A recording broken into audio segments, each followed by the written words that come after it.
Hello, I'm Orkhan Amashov. Welcome to Headlines. The ongoing conflict between Rwanda and the Democratic Republic of the Congo, DRC, has reached a new apogee over the past few days, prompting an emergency UN Security Council session.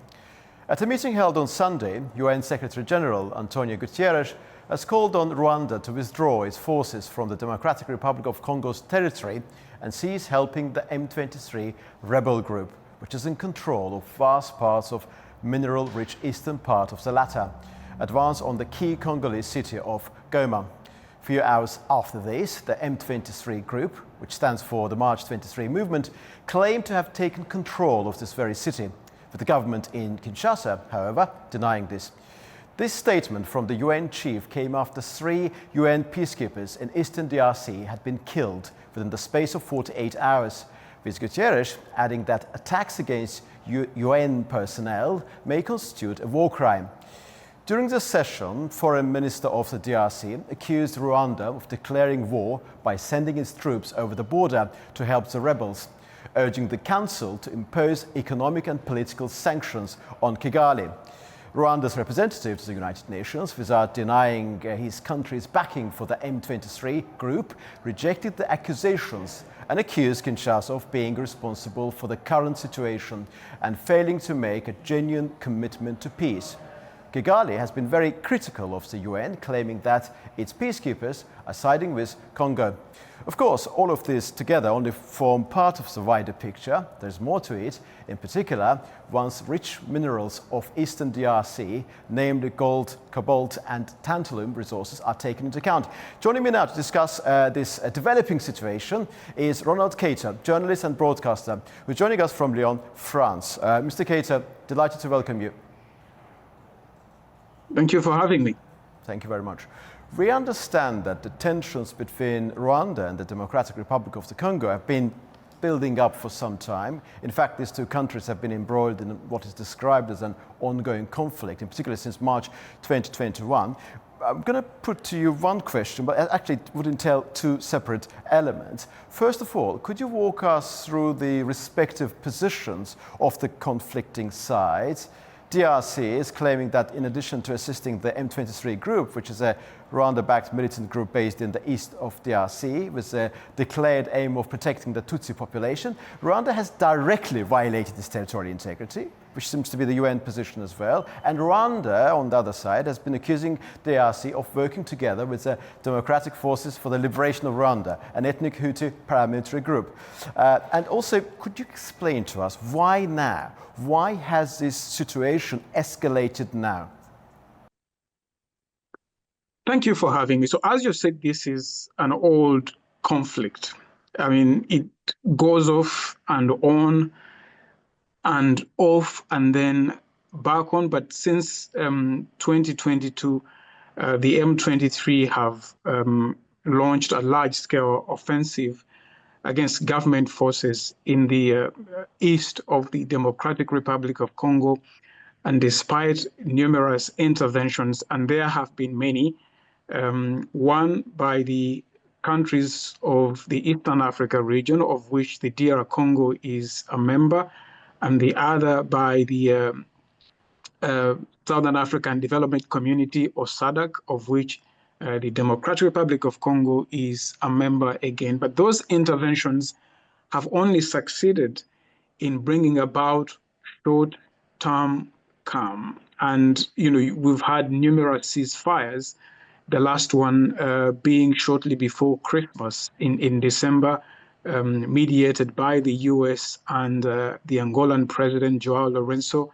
And it didn't even last a week. And before that, you had either side accusing the other of breaching the ceasefire. So the numerous interventions by the regional countries and by Washington itself have only managed to bring short-term calm, and we've not seen the rebels holding their fire for much longer.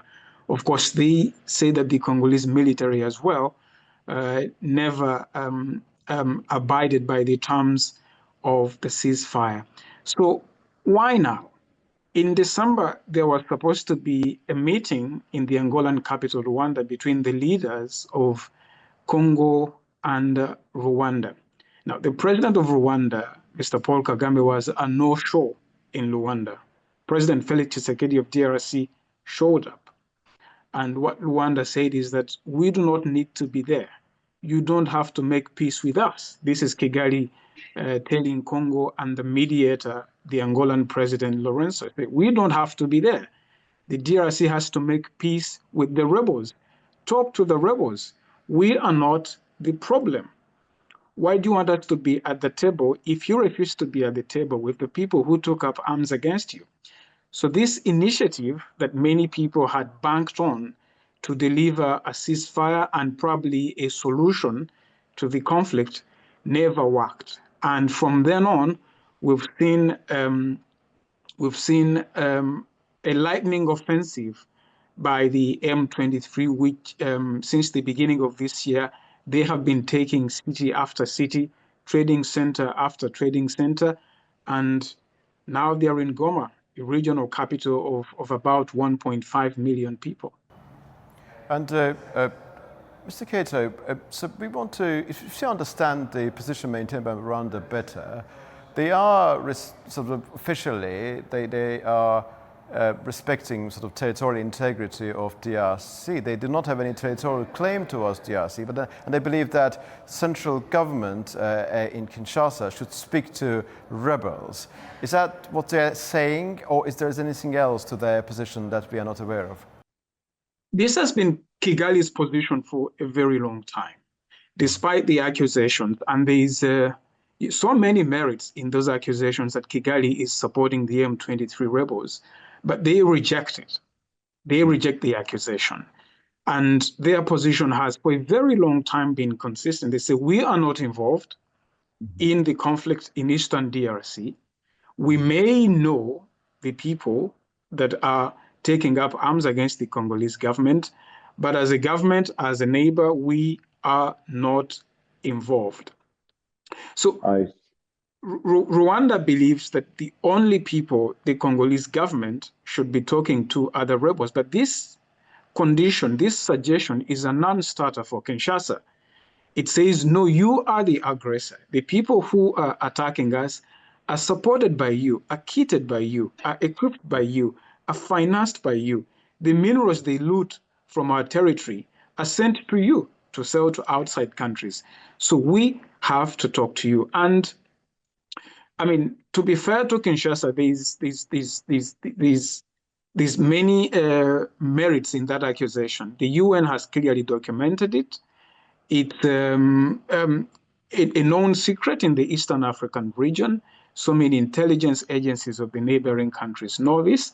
But Rwanda insists that they have no business talking to Kinshasa about a conflict they consider internal. Kigali maintains that the people taking up arms against the DRC have grievances against the DRC. These are the Banyamulenge community of Eastern Congo. They have Rwandan ancestry, Rwandan heritage, and they say that they've been marginalized and even attacked. They actually say they are the victims of a state-sponsored genocide, a witch hunt, sponsored by the government in Kinshasa. And so they are taking up arms, one, to protect their community, the defenseless civilians, but also to protect themselves against allies of the Congolese army and the Congolese government, who are, in this case, the FDLR, or the Democratic Forces for the Liberation of Rwanda. Now, Kigali accuses this rebel group of having been the people responsible for the genocide there back in 1994.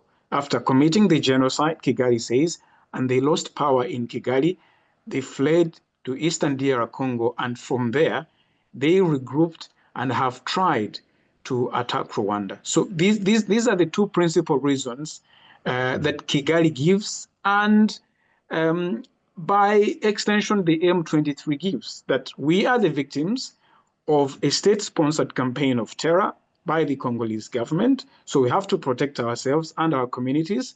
Two, we are also under attack by the FDLR, the genociders of 1994. So we have to pick up arms to guard ourselves against these people. And they have asked the Congolese government to disarm them, something that the Congolese government say we did a long time ago. In fact, Kinshasa says the FDLR as a fighting force no longer exists. But Rwanda and the M23 maintain that this group is quite active in Eastern Congo and fights alongside the regular forces of the government of Congo. Indeed, and I believe that during the latest session at the UN, they claimed that this group could be was planning to overthrow the government in Kigali as well. What is the role of the UN, in particular the UN peacekeeping mission in all of this? Because as I understand, Rwanda repeatedly accused the UN of acting on the behalf of DRC and fighting on the Congolese side. To what extent the neutrality of the UN is being questioned? We understand it's questioned by Rwanda, but what's the position there in DRC? So MONUSCO, the UN peacekeeping mission in the DRC, has traditionally shied away from any armed confrontation. Interestingly, their mandate is to protect civilians. But every time civilians are threatened, MONUSCO isn't exactly known for intervening and protecting those civilians from which they derive their mandate as a peacekeeping force. They've given several reasons for not fighting, and because of that, they have been the target of Congolese anger so many times. They've been attacked by civilians. About 2 years ago, they had their bases in various areas of Eastern Congo attacked, and there were deaths among the civilians, among the protesters who attacked their bases, but also among peacekeepers. They've also been the target of threats by the Kinshasa government, accusing them of engaging in mineral trade instead of acting on their mandate of protecting civilians. So the UN refuses to fight in Eastern Congo, and it's no different this time around. We've seen numerous videos showing long convoys of UN peacekeepers fleeing the front line, retreating, leaving civilians, on their own. And this is a very sensitive topic in Eastern DRC. People say, you leave us to be killed, but you refuse to leave. What purpose are you serving here?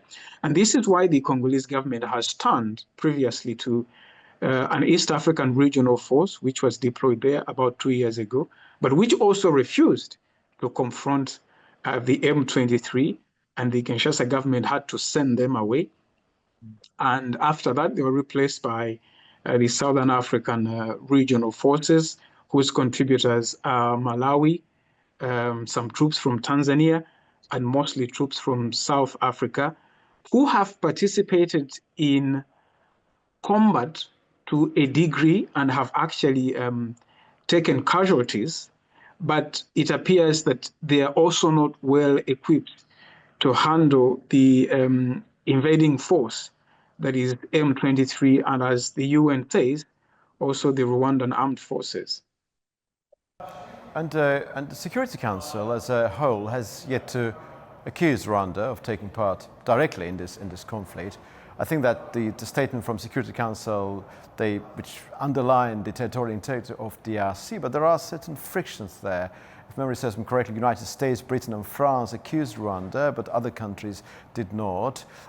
And we understand that Guterres, in a statement through his spokesperson, called on Rwanda to see support to the M23, withdraw from DRC territory, which was a sort of new development, and also called on the M23 itself to immediately cease all hostile actions and withdraw from occupied areas. Could you walk us through the geopolitics of what's going on there? Because we understand that China is not inclined to criticize Rwanda in a way that Britain, France and US did. This is one element there. And also, to what extent the natural resources of Eastern DRC, to which I made reference during my introduction, form the essence of what's going on there and form the gist of the actual conflict? Yeah, I mean, officially the M23 are fighting to protect their communities, their Banyamulenge community, from state-sponsored terror by the Congolese government, but also from attacks by the forces who committed a genocide in 1994. But it is also not a coincidence that a lot of this fighting is happening in an area that is mineral rich, an area that has large reserves of very important minerals such as gold, such as coltan. It is, no coincidence. It is no luck that the rebels first took areas that are rich in coltan. You see, this was intentional. It was the objective to first, remove the Congolese government forces from areas that contain coltan mines, and this has always been the case. Every time the M23 has waged a war in Eastern Congo, they've always gone first to secure those mineral-rich areas. And this has also been documented by the UN. There have been numerous reports which indicate that the M23 make upwards of $1 million every month from the sale of illegal minerals.